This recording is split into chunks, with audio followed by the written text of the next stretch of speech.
Ready? Follow me.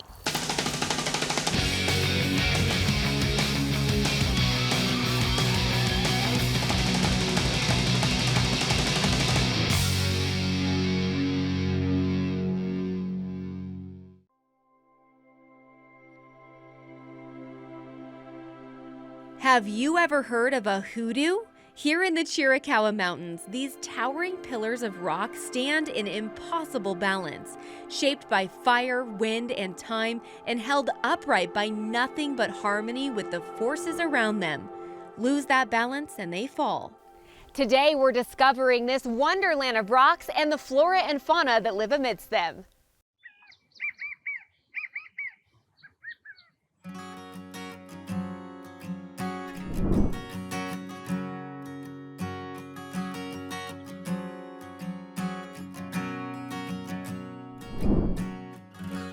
The Chiricahuas are an incredible national monument located in southeastern Arizona.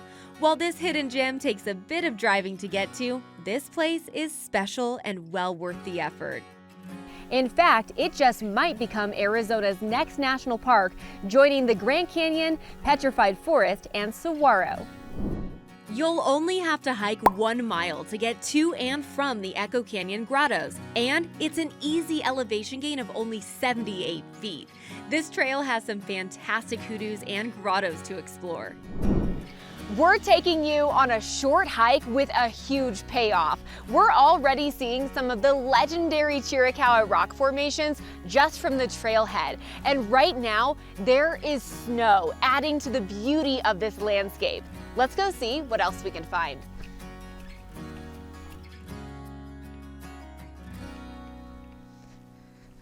Whoa! This is really something.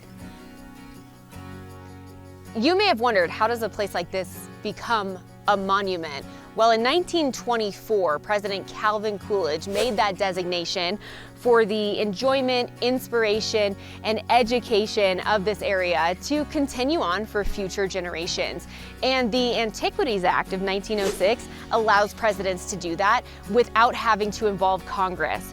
So they can quickly make that designation and protect the land as it becomes a monument.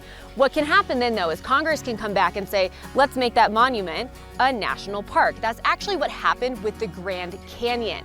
And Arizona lawmakers from both parties have proposed that the Chiricahuas should be Arizona's next national park. I'll be honest with you guys, before coming here, I wasn't totally sold on the idea, but now that I've seen it with my own eyes, it's definitely worthy.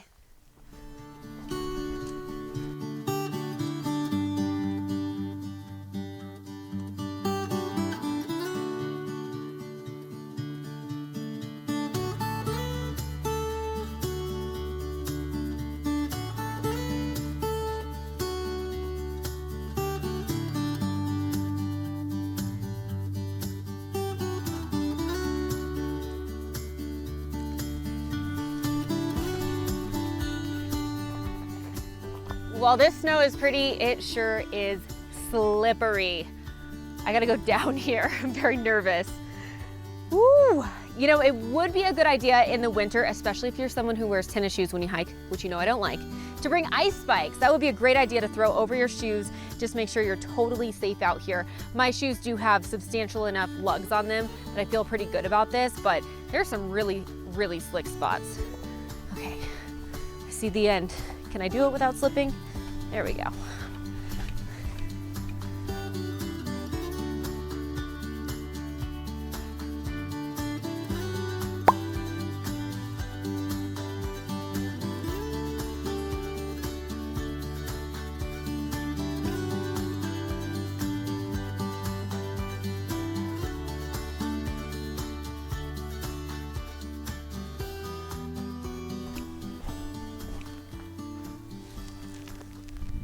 Wow, I have seen photos of this rock a million times. It feels really cool to actually be up close to it myself.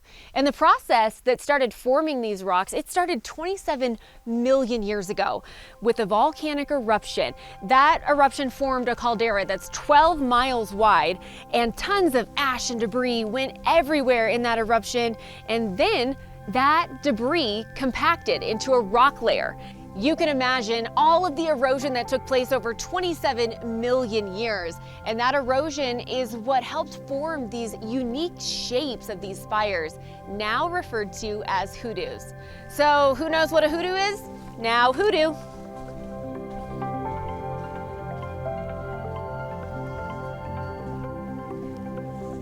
The Apache called this place the land of standing up rocks. Pretty fitting for a canyon filled with hoodoos.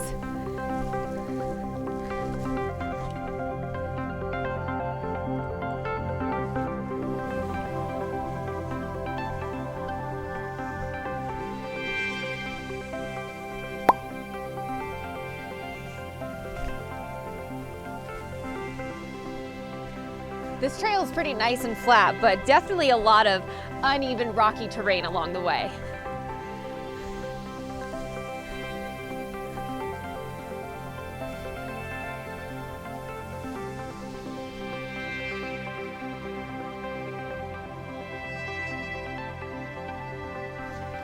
At least this part has had sunshine on it for a few hours now, so it's not icy anymore.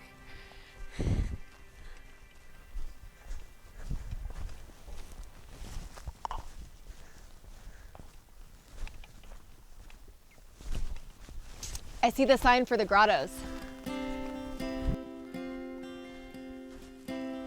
Here we are, the grottos. Wow, I feel so tiny right here. And I thought it was just gonna be one pocket of rock formations, but it actually looks like it goes pretty far up here. Wanna climb up? Oh, cool. They go much farther than I realized. I thought it was just kind of a small cluster of them in one spot, but we can actually go up pretty far. Get an exciting scramble in to end the hike.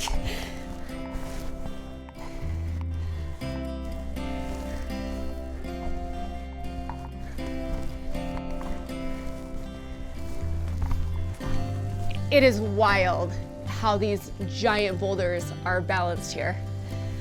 And there are little crevices where between the boulder and the rock below, there are smaller rocks. I don't want to think about what would happen if any of those became dislodged. Oh, wow.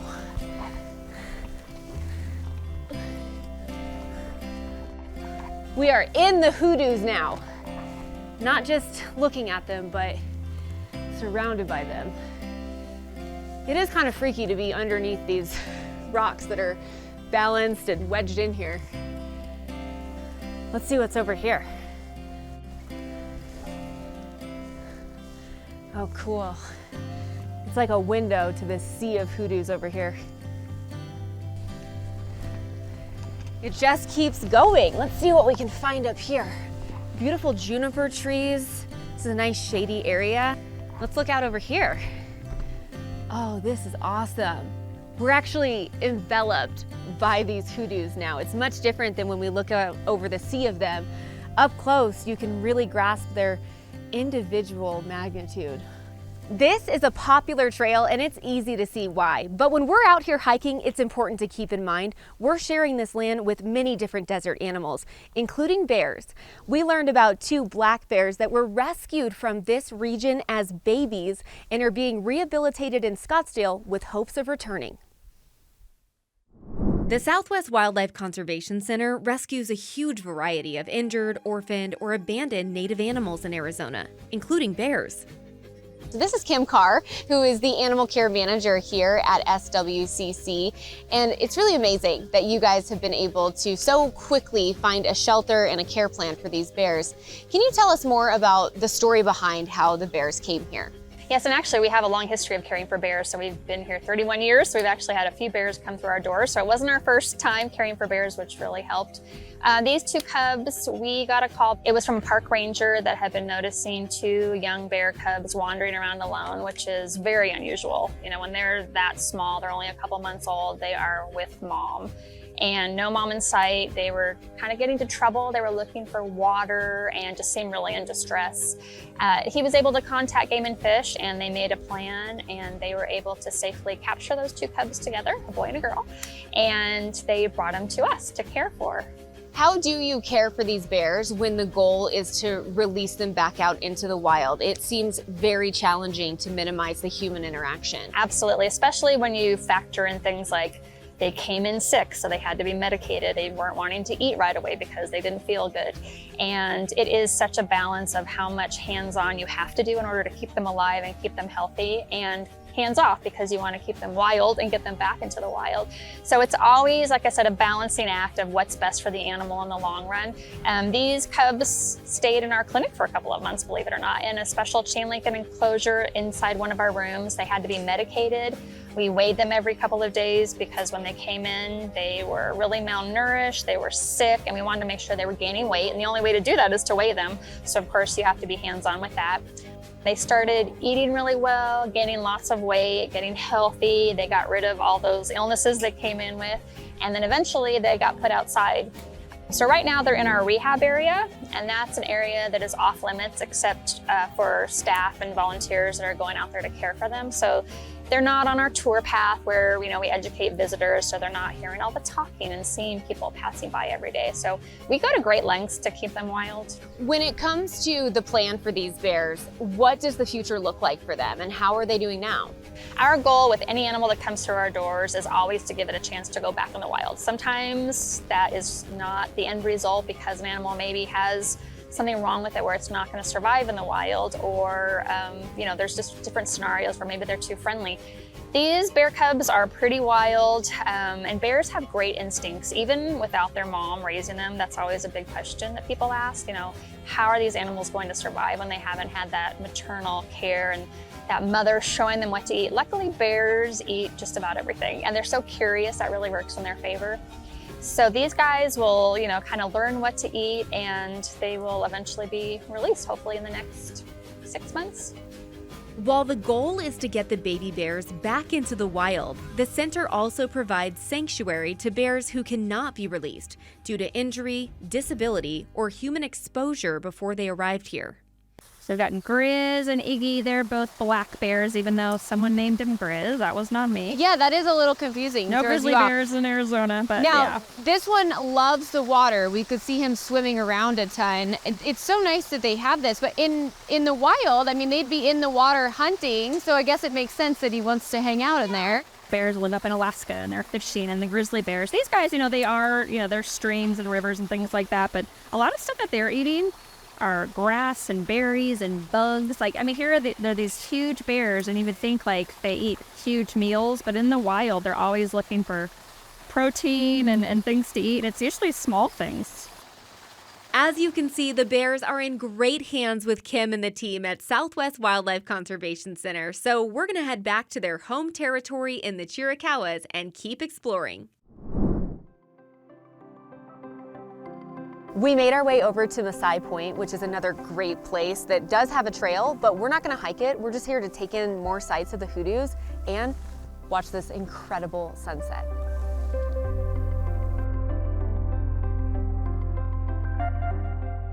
Chiricahua National Monument is recognized as an international dark sky park. That means that while we're here, we get to enjoy some of the darkest skies in the entire world. That being said, we're gonna do some stargazing. The Chiricahuas are an international dark sky park.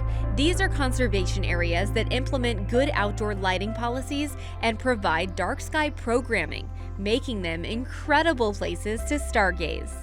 The lighting we use in cities disrupts not only our circadian rhythm, but also the sleeping patterns of the animals around us.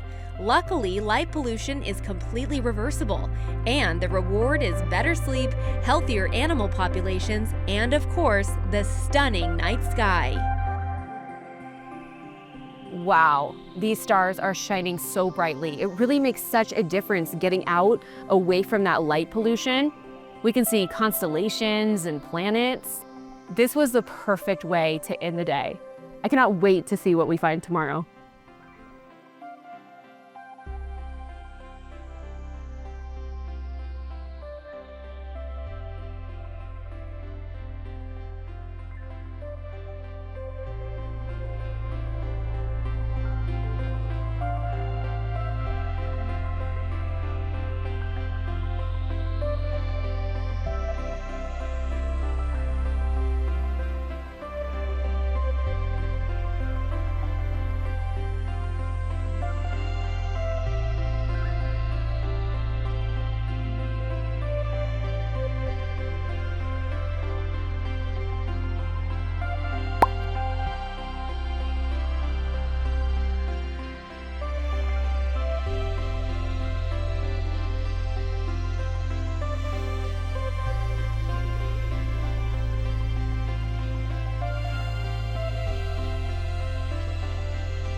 Hiking to the Echo Canyon Grottos is manageable even if you don't have a lot of hiking experience. If you're coming to the Chiricahuas and you're not the biggest hiker but you want to experience the hoodoos, this is a great trail for you. Now, if you'd like something a little more challenging, stick with me for this next trail. This is the least frequented trail at the Chiricahuas, so we aren't expecting to see many other hikers, if any, but we are on the lookout for wildlife. Let's go.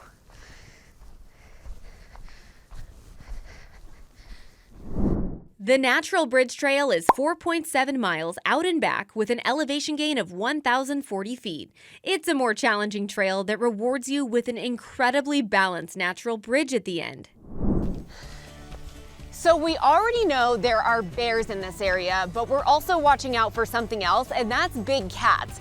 We know mountain lions live here, and so do jaguars. At least they pass through. They've been spotted on trail cams coming up from Mexico. They're an endangered species, so it's great to see them on a trail cam, but I really don't want to see one in person. We do have some bear spray. Survival experts say this would work on a big cat, but I really don't want to find out.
It is so peaceful out here, but whenever I'm hiking in a remote area, and usually when I'm hiking anywhere, I always am wearing this device, and you may at some point have wondered, what is this on her pack?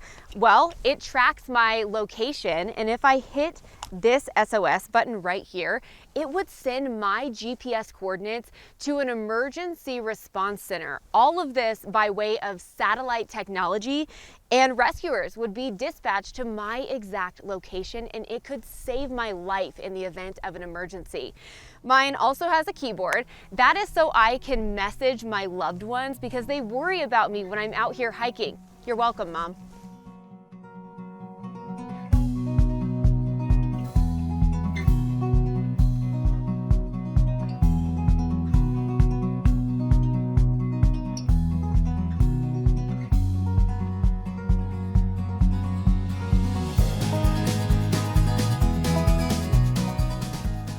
We're about halfway through the hike, and as you can tell, it is very windy. So that first part was harder, but it did provide some shelter for us. Now we're just getting blown around, but it is easy right here.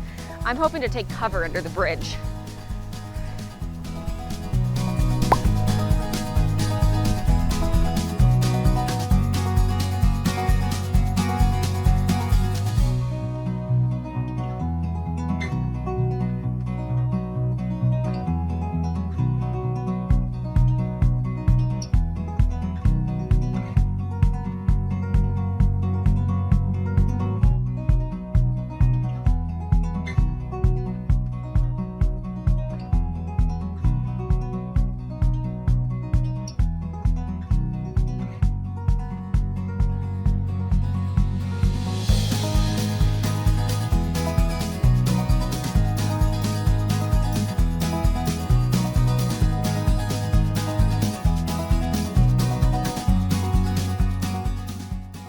We're out hiking in the Chiricahua National Monument, and we came across what we think looks like a lion den.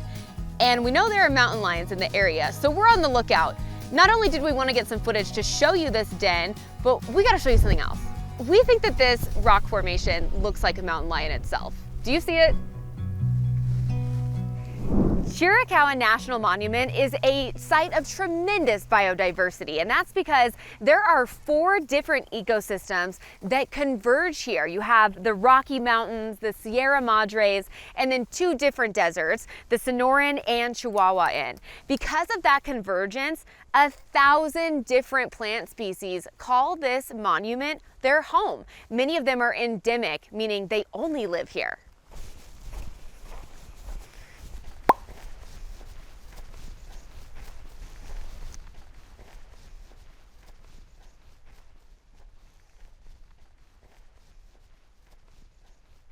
The Chiricahuas are a sky island, and there are a few different sky islands in southeastern Arizona. So what is a sky island? Well, here it's an area of higher elevation surrounded by lower deserts. And because of that rapid change in elevation where the desert meets this region, there are 5 different biomes. So there are so many different species that can thrive here.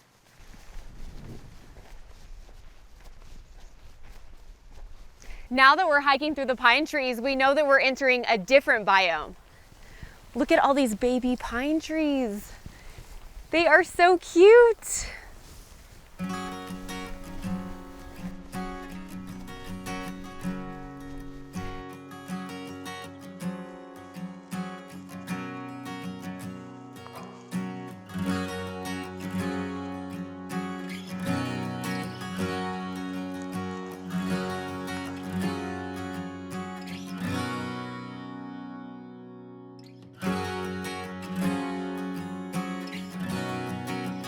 There it is, the bridge is right up here. And we can't get any closer than this. There's a sign over here that says end of trail, natural bridge. So they're making it quite clear that they don't want us going any further than this. The bridge is beautiful, but as I look around, there are tons of other views. We can see a lot of the hoodoos, a lot of the surrounding mountain ranges, beautiful foliage in every direction. Overall, this hike was pretty easy. Honestly, the stairs at the beginning were the most intimidating. I do think there are going to be a couple of tough spots on the way back out. Pretty simple, just takes a little bit of time being 4.8 miles, but I would say this is well worth it.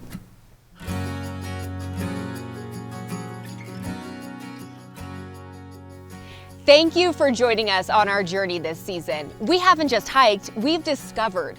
We've learned about the people and plants, the animals, and even the weather patterns that make Arizona so unique. And we have seen firsthand how important it is that we're not just adventuring in these places, but we're protecting them. These parks and preserves are not just beautiful, they're a reflection of something deeply American. The idea that the land is a shared trust meant to be protected so that it can be enjoyed by all. We hope that you are more inspired than ever to get outside and have fun, but also that you're ready to stand up for these places so that future generations can enjoy them too. We'll see you when our paths cross again on Trail Mixed. Happy Earth Month! PBS is celebrating by releasing a ton of great content across our channels, diving deep into our amazing planet. Like the latest release from Deep Look, all about bioluminescence. It's a video that we would give a, glowing review. Links to that video and the full Earth Month playlist are in the description.